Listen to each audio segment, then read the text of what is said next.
ஐயா வந்து ஐயலம் கல்வி சாலை ஆராய்ச்சி நிறுவனத்தில் இணைந்திருக்கின்ற அனைத்து அன்பு உள்ளங்களையும் அன்போடு வரவேற்று நாம் இன்றைய பாடப்பகுதிக்குள் செல்ல இருக்கின்றோம்.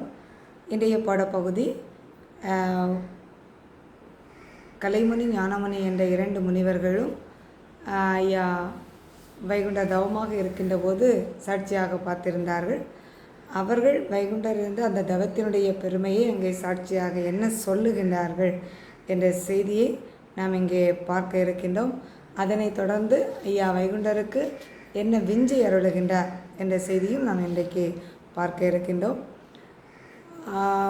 சென்ற வகுப்பில் ஐயா வைகுண்டரை அழைத்து வரும்படி சொல்ல, வைகுண்டரை அழைத்து அந்த முனிவர்கள் அழைத்து வர, வைகுண்டர் கலிநீசனால் தான் பட்ட கொடுமைகளை எல்லாம் நாராயணமூர்த்தியிடம் அங்கே எடுத்து சொல்லுகின்றார். தான் பட்ட வேதனைகளை எல்லாம் உடம்பில் அடித்த அடியையெல்லாம் தோணும்படியாக செய்கின்றார். அப்போது அவருக்கு ஆறுதல் கூறிவிட்டு அந்த முனிவர்களிடம் ஐயா சாட்சி கேட்கின்றார். எப்படி அந்த முனிவர்கள் சாட்சி சொல்லுகின்றார்கள் என்ற விவரங்களை நாம் இன்றைய வகுப்பில் பார்க்க இருக்கின்றோம். அதாவது மாமுனிவர்களை 2 பேரையும் அழைக்கின்றார். அழைத்து அவர்கள் வைகுண்டர் இருந்த தவத்தினுடைய சிறப்பை நீங்கள் எடுத்து சொல்லுங்கள். அவருடைய சந்த தவமானது சந்தமோ வீணோ, சிறப்பாக நிறைவேற்றா இல்லை வீணாகிவிட்டதா என்பதை நீங்கள் சொல்லுங்கள் அப்படின்னு சொல்லிட்டு அந்த முனிவர்களிடம் கேட்கின்றார். கேட்டவுடனே அந்த முனிவர்கள் சொல்லுகின்றார்கள், ஐயா தப்பொரு நாள் இல்லை, தவத்துக்கு உறுதி உண்டு, நூலொழுக்கமல்லால் நுண்ணுமையை தப்பவில்லை, மாலொழுக்கமல்லால் மனது வேறு யாதும் இல்லை ஐயா. அதாவது இவர்கள் இருந்த தவத்தில் எந்தவித தவறும் கிடையாது, எந்தவித தப்பும் இல்லை. அது மட்டும் இல்லை, இவன் தவத்தில் உறுதியோடு இருந்தார்கள். அதான் முக்கியமானது. ஒரு தவம் நிறைவேற வேண்டும் அப்படின்னா அதுக்கு உறுதி என்பது மிக மிக தேவை. அப்போ அந்த உறுதியோடு இவர்கள் இருந்து என்ன செய்தார்கள், தவத்தை நிறைவேற்றினார்கள். அது மட்டும் இல்லை, இவர்களுடைய தவம் நூல் ஒழுக்கமல்லால் நுண்ணிமைகள் தப்பவில்லை. ஒரு தவம் எப்படி இருக்க வேண்டும், அந்த தவம் எப்படி இருந்தால் நிறைவேறும் என்று ஆகமம் நமக்கு எதை போதித்திருக்கின்றதோ அந்த நூல் ஒழுக்கத்திற்கு அல்லாமல், அந்த நூல் ஒழுக்கத்தின்படி அவர் தவத்தை மேற்கொண்டது அல்லாமல் வேறு எந்த குறைகளும் அவருடைய தவத்தில் பார்க்க முடியவில்லை. மேலும் மாலொழுக்கமல்லால் மனது வேறில்லை. இந்த தவத்தில் அவர் தவமாக இருக்கின்ற போது இறை சிந்தனையை தவிர வேறு எந்தவித உலக நாட்டங்களோ அவருடைய மனதில் எதுவுமே என்ன செய்யவில்லை, வரவில்லை. இறைவனை பற்றிய சிந்தனை மட்டும்தான் இருந்தது. அந்த அதாவது பரபிரம்மத்தை எண்ணிய அந்த நிலையிலே அவருடைய தவமானது இங்கே இருந்தது ஐயா என்று அங்கே அவர்கள் சொல்லுகின்றார்கள். சொன்ன உடனே ஐயா இருந்த தவத்தினுடைய சிறப்பை பார்த்த உடனே அந்த கலிநீசனானவன் ஐயாவை பிடித்து இழுத்து கயரால் கட்டி இழுத்து அங்கே விலங்கில் வைத்து பல வேதனைகளை எல்லாம் செய்தான். அப்படி அவன் வேதனைகள் செய்த பிற்பாடு கூட அவனை எதிர்த்து எந்த விதமான ஒரு தீமையான செயல்களோ ஐயா என்ன செய்யவில்லை. அவன் முடியை பிடித்து இழுத்து அடித்து துப்பாக்கியால் இடித்து பல துன்பங்களை எல்லாம் விளைவித்தான். ஆனாலும் அவனை எதிர்த்து எந்த ஒரு செயலும் ஐயா செய்யவில்லை. இப்படி இவர் மேல் எள்ளளவு கூட குற்றமில்லை. அவன்தான் வீணாக பழி ஏற்பதற்காக அடித்து வேதனைப்படுத்தினானே தவிர ஐயாவின் மீது எள்ளளவு கூட குற்றம் இல்லை என்று அந்த முனிவர்கள் சொல்லுகின்றார்கள். சரி, இந்த நீசர்கள் என்னென்ன கொடுமைகளை எல்லாம் செய்தார்கள், அவன் செய்த அந்த கொடுமைகளையும் எடுத்து சொல்லுங்கள் என்று சொல்ல, அந்த நீசன் ஐயாவிற்கு செய்த கொடுமைகளையும் அங்கே எடுத்து சொல்லுகின்றார்கள். உடனே ஐயா மேலும் சொல்லுகின்றார்கள், ஐயா தப்பிதங்கள் இல்லை ஐயா, தவத்தில் ஒரு பங்கம் இல்லை, நற்பல்லால் வேறு நியாயக்கேடு அங்குமில்லை. ஒரு தவறு கூட அவருடைய தவத்தில் கண்டுகொள்ள முடியலை. நன்மையை கடைபிடித்து தான் அவங்களுடைய தவம் இருந்ததே தவிர வேறு எந்த தீமையும் அந்த தவத்தில் எங்களால் கண்டுகொள்ள முடியலை. சான்றோர் மக்களெல்லாம் நற்கதி பெற வேண்டும், எல்லோருக்கும் தர்மீக வாழ்வு அருள வேண்டும் என்பது தான் அவருடைய தவத்தினுடைய நோக்கமாக இருந்தது அல்லாமல் வேறு எந்த நிலையை நாங்கள் காணவில்லை ஐயா என்று அங்கே சொன்ன உடனே ஐயா மகனை வைகுண்டரை அழைத்து கொண்டு வாரிக்குள் வா மகனே என்று சொல்லி அழைத்து செல்லுகின்றார்.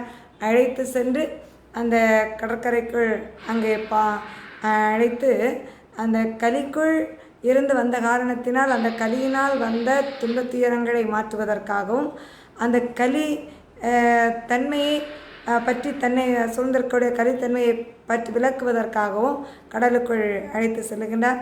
அப்போது பாவாணர் பாடி நிற்க, பரமுனிவர் தான் பாட, நாவாணர் போற்ற, அங்கே பால் அமிர்தத்தை வருத்தி ஆர்க்கமுடன் அங்கே அந்த அழுக்கை துடைத்து அஞ்சாட்சரம் அருளுகின்றார்.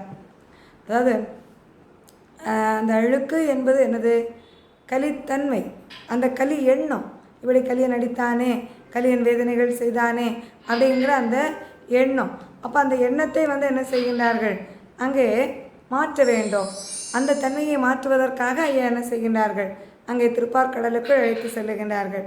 இப்படி வேத புரோகி விளங்கி மிக வாழ்ந்த அந்த நீல நிற மண்டபத்தில் அங்கே வைத்து சமய கொருவதிலே வங்காத ஈஸ்வரரும் மாதவனும் தேவர்களும் சக்தி உமையும் சரஸ்வதி மாதும் முக்தி உள்ள தேவர் முனிமார் ரிஷிமார் எல்லோரும் அங்கே இறைஞ்சி முறையிட மகனிடம் ஐயா வைகுண்டரிடம் உபதேசங்களை சொல்லுகின்றார். என்ன விஞ்சையை சொல்லுகின்றார் அப்படின்னா, அதாவது முதலாவதாக இப்போ தவம் நிறைவேறியாகிவிட்டது, கலியனுடைய சோதனைகளை எல்லாம் வென்றாகிவிட்டது. இனி நடத்த வேண்டிய சிறப்புகள் என்ன, இனி என்ன செயல்களை செயல்படுத்த வேண்டும் அப்படிங்கிறத ஐயா செய்கிறாங்க. எப்படி அப்படின்னா, செல்ல மகனே சிறந்த தேதி வந்ததினால் இப்போ எல்லாத்தையும் நம்ம வெண்டாச்சு இல்லையா? அப்போ இனி நித்தம் திருநாள் இந்த நடத்தணும். ஏன்னா அந்த கலியன் ஒவ்வொரு நாளும் அவன் மனம் பற்றிழந்து விரும்பி போகிற அளவுக்கு சிறப்புகள் செய்ய வேண்டும். அப்போ அந்த சிறப்பு செய்ய வேண்டும் அப்படின்னா மக்கள் எல்லோரையும் நல்லவர்களை ஒன்றாக கூட்டி வைத்து என்ன செய்ய வேண்டும்? நித்தம் திருநாள் நீ நிலத்தில் நீ என்ன செய்ய வேண்டும்? நடத்தி வர வேண்டும். ஒரு நாள் கூட இடைவிடாது. அதான் அந்த சிறப்பு தான் நம்ம இன்றைக்கி பதிகளில் பார்க்குறோம். காலை மாலை வாகன பவனி மதியம் உச்சிப்பிடிப்பு அப்படிங்கிற ஒரு நாள் கூட ஐயா இடைவிடாமல் என்ன செய்ய வேண்டும்? நடத்த வேண்டும் அப்படிங்கிறத ஐயா சொல்லி அந்த கட்டளையின்படி இங்கே அதை செயல்படுத்தி வருகின்றார்கள்.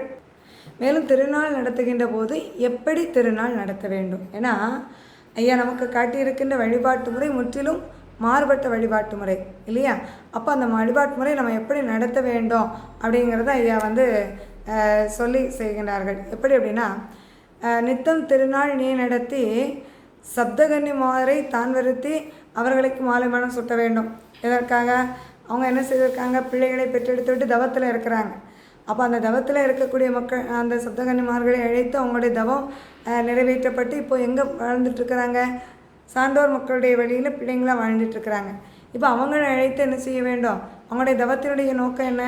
நாராயணரே என்ன இந்த வைகுண்டத்துக்குள்ளாடி ஐக்கியமாகி ஒரு குடைக்குள் இந்த உலகை நம்ம என்ன செய்ய வேண்டும்? ஆள வேண்டும். இப்போ நாராயணர் தான் யாராக வந்திருக்கிறது? வைகுண்டமாக. அப்போது அந்த வைகுண்டமாக வந்திருக்கின்ற அந்த நாராயணரே இப்போ என்ன செய்யணும்? உங்களை ஏற்றுக்கொள்ள வேண்டும். அப்போ அந்த செயலையும் நீ செயல்படுத்த வேண்டும் அப்படிங்கிற அவர்களை திருமணம் செய்ய வேண்டும் அந்த செய்தியை சொல்கிறாங்க. அடுத்து கல்யாணம் மங்களமும் காட்சி திருநாள். அதாவது சப்த மாதர்களை திருமணம் செய்வது என்பது ஆன்மாக்களை ஜீவாத்மாக்களை உன்னை நாடி இருக்கக்கூடிய ஜீவாத்மாக்களை தன்னோடு ஐக்கியப்படுத்த வேண்டும் என்ற செய்தியை சொல்லுகின்றார்கள். இவ்வாறு காட்சி சிறப்புடனே சலியாமல் காசு தந்தவர்கள் உண்டானால், அதாவது மக்கள் தான தர்மம் செய்வதற்காக காசு பணங்களை தருவார்கள். அப்போ அதெல்லாம் உடனே வாங்கி என்ன செய்யணும்? வேண்டி நீ தர்மம் விரைவாக செய்துவிடு. மக்கள் யார் தர்மத்திற்காக கொண்டு வந்தாங்களோ அந்த இதை சேர்த்து வைக்கக்கூடாது. இதான் நமக்கு ஐயா சொல்லி தந்த மிகப்பெரிய பாடம். அதாவது இன்றைக்கி நம்ம பதியாக இருக்கட்டும், தாங்களாக இருக்கட்டும், எதுவாக இருக்கட்டும், தர்மத்திற்கு என்று கொண்டு வரப்பட்ட காசு தர்மத்திற்கே செலவுப்படுத்த விட வேண்டும். விளக்கெண்ணெய்க்கு என்று கொண்டு வந்தால் விளக்கெண்ணெய்க்கு நாம் அதை செலவு செய்ய வேண்டும். எந்த காரணத்திற்காக மக்கள் தருகின்றார்களோ அதை உடனடியாக வேண்டி தர்மத்தை செய்துவிட வேண்டும். நாளைக்கு இருக்கட்டும் அப்படிங்கிற சேர்த்து வைக்கக்கூடிய அந்த முறை என்ன செய்யக்கூடாது? வைக்கக்கூடாது. அதான் வேண்டினே தர்மம் விரைவாக செய்துவிடு. சேர்த்து வைக்க ஆரம்பிச்சிட்டாலே என்ன வந்துடும்? களி எண்ணம் அப்படிங்கிறது நம்ம ஆட்டி படைத்து விடும், களிக்குள் அகப்பட்டு விடுவோம். அதனால் சேர்த்து வைக்க வேண்டாம் அப்படிங்கிற அந்த செய்தியை நமக்கு சொல்கிறாங்க. மேலும் சொல்லுகின்றார்கள், ஆண்ட திருநாள் அது முடக்கம் வராமல் ஒவ்வொரு வருடமும் நம்ம வருடந்தோறும் திருவிழா நடத்தக்கூடிய அந்த திருவிழாவிற்கு எந்தவித குறையும் வரக்கூடாது. ஏன் இதை சொல்லுகின்றார்கள் என்பதை நாம் ஆராய்ந்து பார்க்க வேண்டும். அதாவது நாம் செய்ய வேண்டிய திருவிழா என்பது மற்ற வழிபாட்டு முறைக்கும் நம்முடைய வழிபாட்டு முறைக்கும் முற்றிலும் வேறுபட்ட முறை. என்ன அப்படின்னா, ஐயா வகுத்து தந்த திருநாள் முறை அப்படிங்கிறது ஆகம திருவிழா. இந்த ஆகம திருவிழா அப்படிங்கிறது அறியாமையில் உழண்டு கொண்டிருக்கின்ற மக்களை அந்த அறியாமை இருளிலிருந்து விடுபட செய்து ஆன்ம விழிப்பு பெற செய்து ஞானம் பெற்று அவர்கள் என்ன செய்யணும், தர்மீக வாழ்வை பெறுவதற்குரிய வழிவகைகளை பெறுவதற்கு செய்வது தான் நாம் நடத்தக்கூடிய திருவிழா. அது மட்டும் இல்லை, 11 நாள் திருவிழா நடத்தக்கூடிய நேரம் ஒவ்வொரு யுகத்திலும் அந்த அசுரர்களை எப்படி அழித்து அந்த 8வது நாள் திருநாளில் கலிவேட்டையாடி நல்ல மக்களை தேர்ந்தெடுத்து அடுத்த வைகுண்டத்திற்கு அழைத்து செல்லுகின்றார் என்பதை அங்கே தெரிவிக்கின்ற விதமாகத்தான் இந்த திருநாள் வந்து என்ன செய்யப்படுகின்றது, நடத்தப்படும். அப்போ இந்த திருநாளில் நம்ம குறை வைக்கக்கூடாது. மக்களுக்கு இந்த ஆன்மீக ஞானத்தை என்ன செய்யணும், சொல்லிக் கொடுக்கணும். சொல்லிக் கொடுத்து அவங்களுக்கு எந்தவித குறையும் இல்லாமல் என்ன செய்யணும், அவங்கள வாழ வைக்கணும் அப்படின்னு சொல்லிட்டு அங்கே வந்து என்ன செய்கிறார்கள், அந்த திருநாளில் குறை வந்து விடக்கூடாது. நம்ம எந்த வித குறையும் இல்லாமல் அந்த திருநாளை முடக்கம் இல்லாமல் வருடந்தோறும் செய்யணும். ஏன்னா கலி என்பது இன்றைக்கி நம்ம ஆகமத்தை படிக்கிறோம், கொஞ்சம் தெளிவாக நடக்கணும் அப்படின்னு சொல்லிட்டு நிறையோட வாழக்கூடிய வாழ்க்கையை பின்பற்றி போவோம். திடீர்னு கலி வந்து என்ன செய்யும், புகுந்துடும். திருப்பி இன்னும் அதுலேருந்து விடுபடணும் அப்படின்னா உறுதியோடு வாழணும். அப்போ மீண்டும் மீண்டும் மீண்டும் இந்த ஆகமம் படித்து கற்றுணர்ந்து தெளிவு பெற்ற போது தான் உறுதியோடு வாழ முடியும். அப்போது அந்த உறுதியை பெற வேண்டும் அப்படின்னா அந்த திருவிழா காலங்கள், ஏன்னா எல்லாருக்கும் ஒரே நேரம் நம்ம அந்த ஆகம அறிவை கொடுக்கணும் அப்படின்னு சொன்னால் ஒரு மக்கள் ஒரு ஊரில் ஒரு திருவிழா நேரம் தான் எல்லோரும் வந்து என்ன செய்வாங்க, ஒன்று கூடுவார்கள். அந்த ஒன்றிணையக்கூடிய நேரத்தில் நம்ம இதை வந்து மக்களிடம் என்ன செய்ய முடியும், கொண்டு சேர்க்க முடியும். அப்போ மக்கள் எல்லோருக்கும் அறியும்படியாக செய்யக்கூடிய இந்த விழாவில் எந்தவித முடக்கமும் இல்லாமல் என்ன செய்ய வேண்டும், பாதுகாக்க வேண்டும். அதை சிறப்பாக நடத்த வேண்டும். மக்கள் கலியில் விழாமல் பாதுகாக்கப்பட வேண்டும் என்பதை சொல்லுகின்றார். மேலும் சொல்லுகின்றார், அந்த நம்ம ஐயாவுக்கு பணிவிடை எப்படி வைக்க வேண்டும் அப்படிங்கிறத சொல்கிறாங்க. அதாவது பிச்சு பூவில் வந்து பிச்சு பூ, அடுத்த ஐயாவுக்கு தர்மம் செய்கிறதுக்கு அன்னம் படைக்கின்ற போது பச்சரிசி, மிளகு, இலை, தேங்காய், அடுத்து சிறுமணி. அப்போ இதை தான் ஐயா சொல்கிறாங்க. பச்சரிசி, மிளகு, இலை, தேங்காய், மிச்சமுள்ள சந்தனமும் மிக்க பன்னீர் வாடைகளும். அதாவது சந்தனம் வைக்கணும், பன்னீர் வைக்கணும், தேங்காய் விடலை வைக்கணும். இப்படி அந்த பணிவிடை காரியங்கள், அதாவது கனி வகைகளோடு வெற்றிலை பாக்கு, எலுமிச்சங்கனி, அடுத்து வந்து தேங்காய், இதோடு இங்கே வந்து பன்னீர், சந்தனம், இதுதான் நம்ம பிச்சுப்பூ, இதுதான் ஐயாவுக்கு பணிவிடைக்கு நம்ம வைக்க வேண்டிய. மற்ற பொருட்களெல்லாம் என்ன செய்யணும், தவிர்க்கப்பட வேண்டும். அடுத்து மேற்கட்டி கட்டி மிகுவாய் அலங்கரித்து, சிறப்பாக நம்ம வந்து என்ன செய்யணும், அலங்காரங்களையெல்லாம் அலங்கரித்து மால் கட்டி செய்து மகிழ்ச்சி டம்மானமிட்டு. மால் கட்டி அப்படின்னா இறைவனை தன்னுடைய அகத்திற்குள் வர வைக்கக்கூடிய அந்த நிலையில் அழகாக அந்த அலங்காரங்களை அலங்காரத்தோடும் தான் நம்ம ஒரு மன ஒருமைப்பாட்டோடும் நம்ம என்ன செய்யணும், இந்த விழாவை செயல்படுத்த வேண்டும். இப்படி அந்த திருவிழாள் நம்ம 14 நாள் நம்ம திருநாள் நடத்துகிறோம் அப்படின்னா 7 நாள் பிச்சை எடுக்கணும். 7 நாள் பிச்சை எடுத்து அந்த இதில் வரக்கூடிய பொருட்களை வைத்து நம்ம என்ன செய்யணும், தர்மத்தை செய்ய வேண்டும். இப்படி ஆடி கழித்து நல்லாண்டு தேதி அந்த நல்ல திவசம் நல்ல நாள் வரக்கூடிய நேரம் அந்த சப்தகன்னி மாதர்களை எல்லாம் வரவழைத்து அவர்களையும் திருமணம் செய்து அங்கே அவர்களுடைய குணம் பார்த்து அந்த அவர்களுடைய அந்த முறை, அதாவது அவங்களுடைய வளர்ந்து வரக்கூடிய முறை அந்த அவர்களுடைய குணக்குறிகளை பார்த்து அப்படின்னு சொல்லுவாங்க. அந்த மக்களை சோதிக்கிறது.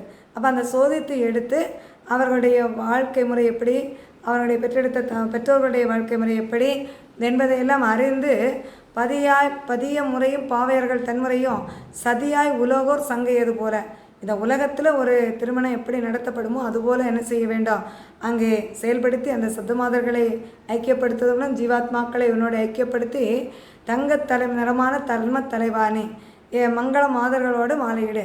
இப்படி ஒரு தலைவனாக இருந்து பரபிரம்ம நிலையிலிருந்து அந்த ஜீவாத்மாக்களை தன்னோட ஐக்கியப்படுத்திக்கொள் என்று அங்கே என்னுடைய 7 இன மக்கள், 7 இன மக்கள்னால் யார், சப்தமாதர்கள் பெற்றெடுத்த சான்றோர் குல மக்கள்.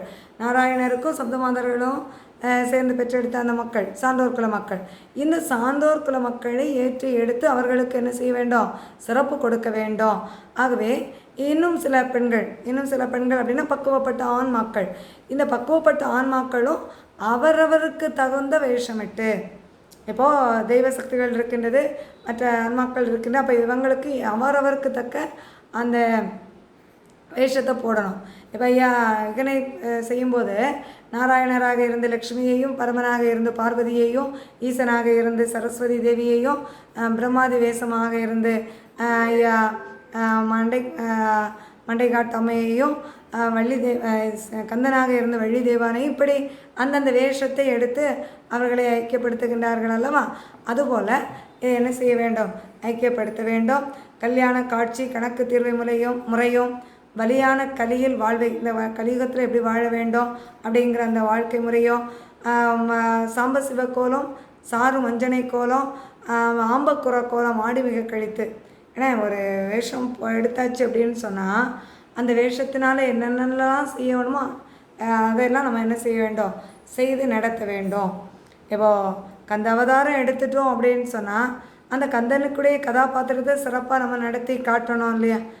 ஒரு நாடகம் அப்படின்னு சொல்லும்போது அதுபோல் இங்கே ஐயா ஒவ்வொரு இதை எடுக்கிறாங்க, ஒவ்வொரு கோலத்தை எடுக்கிறாங்க. அப்போ அந்தந்த கோலத்தில் இருந்து அதை எப்படி சிறப்பாக அந்த கதாபாத்திரம் செய்ய வேண்டிய கடமைகளை செய்து நிறைவேற்றணுமோ அதை செய்து நிறைவேற்றணும் இல்லையா? அதுதான் இங்கே என்ன செய்கிறாங்க, சொல்கிறாங்க. 10 பெரிய பாலதங்கள் வீடகி விருந்து, அதாவது சான்றோர் மக்கள் அந்த சப்தமாதர்களை திருமணம் செய்கின்ற போது அந்த சப்தமாதர்களை பெற்று வளர்த்த சான்றோர் மக்கள் இருக்கின்றார்கள் இல்லையா? அப்போ அவர்களுடைய வீடுகளுக்கு சென்று விருந்து எடுக்க வேணும். அப்போ அந்த நிகழ்வையும் நீ என்ன செய்ய வேண்டும்? நடத்தி காட்ட வேண்டும். இப்படி இந்த புவியில் சிறந்த பௌசோடு வெற்றி டம்மானம் விருது கொடிகள் கட்டி புத்திரர் ஆனோர்க்கு பிழைக்கும் வர புத்தி சொல்லி, சான்றோர் மக்களுக்கு நல்ல புத்திமதிகளை எல்லாம் சொல்லி அவர்கள் இந்த கலியிலிருந்து கலியை வென்று சிறப்பாக வாழ்வதற்கு, தர்ம பதிராட்சிய வாழ்வை அருள்வதற்கு பெறுவதற்கு என்ன நெறியோடு வாழ வேண்டும் என்ற அந்த புத்திமதிகளை எல்லாம் என்ன செய்ய வேண்டும்? சொல்லி வர வேண்டும். அப்படி சொல்லி பாடி தீர்த்து பல சோதனைகள் பார்த்து ஆடி தீர்த்து ஆண்மை பெண் மிகவே கண்டு, அதான் பாடி தீர்த்து பல சோதனை. இப்போ ஐயா சொல்லி வச்சுருக்காங்க காண்டம் பல சொல்லி நம்ம எப்படி வாழணும் அப்படிங்கிறது. அப்போ அந்த நெறிப்படி நாம் என்ன செய்யணும்? வாழ வேண்டும். அப்படி வாழ்ந்தால் மட்டும்தான் நமக்கு என்ன செய்ய முடியும்? அந்த தர்மீக வாழ்வு கிடைக்கும். அப்போ அதுதான் அந்த பரசோதனை பார்த்து அந்த மக்கள் சரியாக சொன்ன நெறியோடு வாழுகின்றார்களா என்பதை பார்த்து அறிந்து அதன்படி என்ன செய்ய வேண்டும்? அவரவருக்கு ஏற்ற அந்த நல்ல வலுமைகளை என்ன செய்யணும்? கொடுக்க வேண்டும். அவ்வாறு கொடுத்து அங்கே இவ்வாறு ஆடி தீர்த்து அந்த சிறப்புகளை எல்லாம் செய்து இங்கே செல்ல கல்யாணம் செய்து சிறப்புடனே செந்தாமரையாளுடனே சிறப்பிருந்து, அதான் எல்லா தெய்வ சக்திகளையும் தன்னோடு ஐக்கியப்படுத்தி வாழுகின்ற போது கொந்தார் குழலார் கூடி மிக புரிந்து, ஆன்மாக்கள் அதாவது ஜீவாத்மாக்களை எல்லாம் தன்னோடு ஐக்கியப்படுத்தி அங்கே இருக்கின்ற போது ஆனை ஒரு கண்டியினும் அதனால் உலகமெல்லாம் தானாக நீயும் தலைவனாக ஆக மாட்டோம். தானாக நீ என்ன செய்வா? தலைவனாக அங்கே ஆழ்வாய் என் மகனே. ஆனை ஒரு கண்டியினும் அதனால் உலகமெல்லாம் தானாக நீயும் தலைவனாக சமைந்து. இப்போ இங்கே ஆனை என்று சொல்லக்கூடியது நாராயணதான் ஞானத்தின் வெளிச்சுடராக இருக்கக்கூடிய எம்பெருமான் அங்கே மும்மூர்த்தியும் ஒரு மூர்த்தியாக வைகுண்டமாக அவதாரம் எடுத்து வந்திருக்கக்கூடிய அந்த நிலையை இங்கே எடுத்து சொல்லுகின்றார்கள்.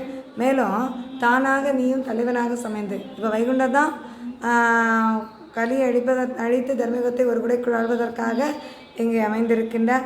இந்த செய்தியை என்ன முரணி கரியழிய முச்சுடரும் சிவன் பிரம்மா விஷ்ணு என்று சொல்லக்கூடிய முச்சுடரும் ஒரு மூர்த்தியாக நீ வருவாய்.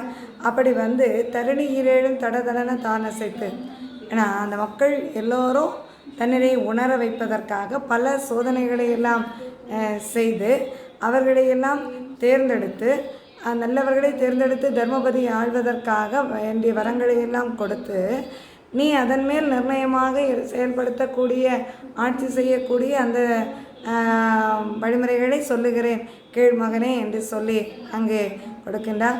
சார்ந்தவர்களுக்கு 4 வரம் கொடுத்து, அதான் நல்லவர்களை தேர்ந்தெடுத்த முதல் நாள் வாசகத்திலே சொல்லுவாங்க, நல்லவர்களை தேர்ந்தெடுத்து 4 வரமும் கொடுத்து. அதான் இங்கே சான்றோர் மக்களை தேர்ந்தெடுத்து நல்ல 4 வரம் கொடுக்க சொல்லுகிறார். அந்த 4 வரம் என்று எதை சொல்லுகின்றார்கள் என்றால், அதாவது ஒளி உடல், வாழைப்பருவம், ஞானம், அதாவது மெய்யறிவு, ஞானம் என்று சொல்லக்கூடிய அந்த நிலை.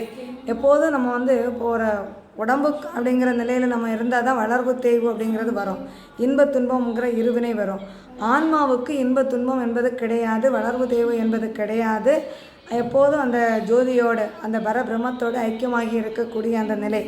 அப்படி இருக்கின்ற போது எப்போதும் மாறாத அந்த பருவநிலை மாற்றம் என்பது இல்லாத ஒரு நிலையில் எப்போதும் ஒரே நிலையாக சிறப்பாக இருந்து ஞான நிலையிலிருந்து ஆட்சி செய்யக்கூடிய அந்த ஒளி நிலையோடு ஒளி உடலை பெற்று வாழக்கூடிய அந்த ஆன்மாவாகிய ஜீவ ஒளி பர ஒளியோடு சேர்ந்து ஐக்கியமாகி இருக்கக்கூடிய அந்த நிலையில் நீ இந்த உலகை ஆளுவாய் என்று அங்கே சொல்லுகின்றார். இந்த சிறப்பை யாருக்கு கொடுக்கணும்? மக்களுக்கு கொடுக்க வேண்டும் என்று சொல்லி, அல்லல் வினை அகற்றி அரசாழ்வாய் நீ மகனே, எந்தவித வினைகளும் இல்லாமல் எந்தவித துன்பங்களும் இல்லாமல். ஏன்னா களி அழிக்கப்பட்டு விட்டது. இப்போ களி அழிக்கப்பட்ட பிற்பாடு எல்லாமே என்ன செய்கிறோம்? ஐயாவினுடைய ஒரு சொல்லுக்குள் கட்டுப்பட்டு விடும். இங்கே வந்து நம்ம எந்தவித தீமைக்கும் இடம் என்பது கிடையாது. அப்போ இந்த நேரில் செப்பொன்னா சிறப்பு செல்வமிக உண்டாகும், எல்லா சிறப்பும் உனக்கு என்ன செய்யும்? உருவாகும் மகனே. மேலும் பூமடந்தை வீட்டில் புகுந்து கொலுவிருந்து தாமணிந்து நீயும் தரவணியில் வந்தவுடன். இங்கே பூமடந்தை அப்படின்னு சொல்லக்கூடியது பூமாதேவி. அந்த பூமாதேவி என்று சொல்லக்கூடிய இந்த பூமியில் ஐயா அவதாரம் எடுத்திருக்கின்றார்கள். அந்த அவதாரத்தின் மூலம் அனைத்து தெய்வ சக்திகளையும் ஒன்றிணைத்து இந்த உலகில் மக்கள் வாழ்ந்து அந்த இறைவனை அடையக்கூடிய அந்த நிலையை எய்ய வேண்டும். அப்போ அந்த நிலைக்கு வருகின்ற பக்குவத்தை அடைகின்ற போது என்னென்ன சிறப்புகள் எல்லாம் இருக்கின்றோ அதையெல்லாம் ஒவ்வொரு காரண காரியங்கள். இப்போ நம்ம இந்த உலக வாழ்க்கையில் வந்திருக்கிறோம். இந்த உலக வாழ்க்கையில் சிறப்பாக வாழ்ந்து நீதிநெறி தவறாது அறநெறியை கடைபிடித்து வாழ்ந்தால் இறைநிலையை அடைய முடியும். அப்போ அந்த நிலையை செயல்படுத்தி அந்த இங்கு கலிக்குள் அகப்படாமல், களி என்ற தீமை அந்த தீமையை எதுவும் நாம் செய்யாமல் அங்கு சிறப்பான ஒரு நல்ல ஒரு வாழ்வை வாழ்ந்து வந்த பிற்பாடு தர்மீக வாழ்வு என்ன செய்யப்படும்? அருளப்படும். அப்பொழுது நான் உன்னை வந்து தான்மையில ஒரு செல்வ தலைவனாக்கி சொல்ல ஒண்ணாத சிறப்பு நான் உனக்கு தருவேன். இப்போ இந்த உலக வாழ்க்கையில் நம்ம வாழ்ந்து சீரும் சிறப்பும் பேரோடும் புகழோடும் கலிக்குள் அகப்படாமல், இந்த களி என்ற தீமைக்குள் அகப்படாமல் வாழ்ந்தார் அந்த இங்கே திருவம்பலம் என்று சொல்லக்கூடிய அந்த தர்மீக வாழ்வு கிடைக்கும். எப்படி கிடைக்கும்? நம்முடைய கர்ம வினைகளெல்லாம் அகற்றப்பட்டு, அதான் ஏன் சொல்லுவாங்க எல்லை கணக்கும் 7 யுக கணக்கும். 7 யுக கணக்கு யாருக்குடைய 7 யுக கணக்கு? ஆன்மாவுக்கு தான் 7 யுக கணக்கு. அப்போது அந்த ஆன்மாவுக்குரிய அந்த 7 யுக கணக்குகளையெல்லாம் தீர்த்து நல்ல ஆன்மாக்களை தேர்ந்தெடுத்து அந்த தர்மபதி ராட்சியத்தை ஆளக்கூடிய அந்த சிறப்பினை அருள்வேன். தோற்று பதிகள் துலங்கும் ரத்தினமாய் எல்லாம் அருளி 7 மாத புடைசூழ. 7 மாதம்னா யார்? சப்த மாதர்கள் புடைசூழ வல்லவனாய் நீயும் வாழ்வாய் என் மகனே.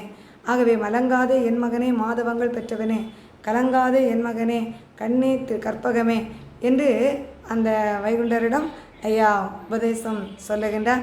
எப்படி? மன்று குலுங்காது, நான் இதுவரைக்கும் உனக்கு சொன்ன இந்த உபதேசங்களை கேட்டுக்கொள். வாரி அலங்காது, மேகம் குடைநிலற்ற மேவலர்கள் எல்லாம் ஐயா உஞ்சி உபதேசம் அருளுகின்ற போது கடலானது அப்படியே அசையாமல் நிற்கின்றது. காற்றானது அங்கே தென்றலாக வீச மன்று குலுங்காது, இந்த உலகம் எதுவும் அசையாத ஒரு நிலையிலிருந்து அந்த விஞ்சை உபதேசம் அருளப்படுகின்றது. அப்போது மேவலர்கள் போற்றி நிற்கின்றார்கள். யோக முனிவர்கள் தமிழ் முறை தமிழால் ஓதி நிற்கின்றார்கள். இறைமொழியாகிய தமிழால் இறைவனை போற்றி புகழ்ந்து நிற்கின்றார்கள். வாசவனும் தேவர்களும் வாழ்த்து மிக போற்றி நிற்க, சங்கம் எல்லோரும் மகிழ்ந்திருக்க ஐயா விஞ்சை அருளுகின்றார். எப்படி விஞ்சை அருளுகின்றார் என்றால், இந்த விஞ்சை அதாவது எப்படி ஒவ்வொரு செயல்களையும் சிறப்பிக்க வேண்டும் அப்படிங்கிற அந்த செயல்முறைகளை எல்லாம் வைகுண்டருக்கு உபதேசமாக சொல்லுகின்றார். வைகுண்டர் அந்த உபதேசத்தை எல்லாம் கேட்ட உடனே அவர் சொல்கிறார், விஞ்சையும் பெற்று வைந்தர் விரைவுடன் தகப்பன் பாதம், அஞ்சையும் உணர்ந்த ஜோதி அரணையும் வணங்கி போற்றி. அரண்ங்க நாராயணரை வணங்கி போட்டு சொல்கிறாரு, நெஞ்சையும் ஒன்றுக்குள்ளாக்கி நிர்மல தாயை போற்றி கொஞ்சையும் குணத்திலாக்கி குருவையும் அந்த கூறுவார் குருவை பார்த்து. இப்போ யார் குருவாக இருக்கிறா? நாராயணர் இப்போ குருவாக இருந்து வைகுண்டருக்கு என்ன செய்கிறாங்க, உபதேசத்தை சொல்கிறாங்க. அப்போ அந்த நாராயணரை பார்த்து வைகுண்டர் சொல்கிறாங்க, என்னையால் கொண்டநாதா எங்குமாய் நிறைந்த நீதா உன்னையான் கண்டு போற்ற உன்னருள் கிருபை தந்தாய். எங்கும் நிறைந்து ஏகமயமாக இருக்கக்கூடிய இறைவனே, இப்போது உன்னை நான் கண்டு போற்றுவதற்கு உன்னை அருளை தந்தாய். இன்னமும் இந்த கலியில் போய் இருந்து இதெல்லாம் செய் அப்படின்ட்டு சொல்கிறீங்களே, அதை எப்படி ஐயா நான் இந்த முறைகளை நான் செய்துட்டு வந்தேன்னா அந்த ரத்தின கிரீட பவுஸ் அப்படின்னு சொல்லக்கூடிய அந்த வைகுண்ட மாமணி பட்டம் எனக்கு எப்போ தருவீங்க அப்படின்னு சொல்லிட்டு என்ன செய்கிறாங்க, கேட்குறாங்க. கேட்ட உடனே நாராயணர் சொல்கிறார், கிரீடம் எப்போ ஈவீர் என கேட்டமைந்தா, நீ எப்போ இந்த கிரீடத்தை தருவீங்கன்னு என்கிட்ட கேட்குறாயே, அறிவிதி கொண்டே சூடி அணியடை மாறை தோய்ந்து தருவிதி ஆன போதும் தாமரைக்கை நிகழ்ந்த போதும் பரிவலம் வந்த போதும் பார் மகள் அடைந்தாய் என்றே. அதாவது இந்த கலியுகத்தில் மனு அவதாரம் நிகழ்த்தி இருக்கின்ற நீ ஒவ்வொரு காரண காரியங்களை நிகழ்த்தி செயல்படுத்த வேண்டும். இப்போ 6 வருட தவம் நிறைவேறி இருக்கின்றது. அடுத்து அனைத்து ஜீவாத்மாக்களையும் தன்னோட ஐக்கியப்படுத்தக்கூடிய அந்த நிலையை நீ செய்ய வேண்டும். சப்தமாதர்களை திருமணம் மூலம் அங்கே தன்னோட ஐக்கியப்படுத்த வேண்டும். அனைத்து தெய்வ சக்திகளையும் ஒன்றிணைக்க வேண்டும். ஏன்னா இப்போ தெய்வங்கள் பல நாமங்களில் பேசப்பட்டு வருகின்றது. இப்போ அனைத்தையும் ஒன்றுக்குள்ளாக்கி இறைவன் ஒன்றே, பரம்பொருள் ஒன்று என்ற ஒரு இறை வழிபாட்டை உலகுக்கு என்ன செய்ய வேண்டும், உணர்த்த வேண்டும். அதை உணர்த்திய அதன் பிற்பாடு இந்த அவதார் மக்களோடு மக்களாக இருந்து அவர்களுக்கு அறிவு ஞானத்தை புகட்டி இந்த உலக பற்று இல்லாத நிலையில் வாழ்வதற்குரிய வழிமுறைகளை என்ன செய்ய வேண்டும். அப்படி அதையெல்லாம் செய்து இந்த உலகப்பற்றிலிருந்து விடுபட்டு இந்த அவதாரத்தை நீ நிறைவு செய்ய வேண்டும். இந்த அவதாரத்தை நிறைவு செய்து வருகின்ற போது உனக்கு எல்லா சிறப்பும் என்ன செய்கின்றது, காத்து கொண்டிருக்கின்றது. தான் பரிவலம் வந்தபோதும் பார்மகள் அடைந்தாய் என்று உன் விதி அதனால் முன்னுள் ஊறிய அமிர்தம் தன்னால் என் விதி தன்னால் இகவரம் உனக்குள்ளாகி. இந்த மக்களுக்கு நம்ம ஞானத்தை என்ன செய்யணும், போதிக்கணும். அதன்படி மக்கள் தன்னுள்ளே அந்த இறைவனை கண்டு கொள்ளக்கூடிய அந்த பக்குவ நிலையை பெற்ற அந்த தருணம், அந்த பக்குவ நிலையை பெறக்கூடியதற்கு தகுதி பெற்றவர்களாக இருக்கக்கூடிய நேரம் இகபரம் உனக்குள்ளாகி. அந்த இகபரம் அப்படின்னு சொல்லக்கூடியது இது அந்த பரபிரமே. ஜீவாத்மா பரமாத்மாவோடு ஐக்கியமாகி மண்முறை தெளிந்ததென்றும் மான்கன்று ஈண்டதென்றும் பொன்மகள் அகன்றதென்றும் பூமகள் அடைந்தாயண்டே. ஒரு பக்குவ நிலையை அடைகின்ற போது ஆன்மா அந்த முக்தி என்ற பேரினை பெறக்கூடிய நேரம் இந்த உடம்பு அப்படிங்கிறதுக்கு வேலை இல்லை. ஆன்மா யாரோட ஐக்கியம் ஆயிரும், இறைவனோட ஐக்கியம் ஆயிரும். அப்போ இந்த உடம்பு என்று சொல்லக்கூடிய இது என்ன செய்கிறோம், அந்த பூமகளோடு அந்த பூமாதேவியோடு ஐக்கியம் ஆயிரும். ஆன்மா முக்தி என்ற பேரினை பெற்று வரும்.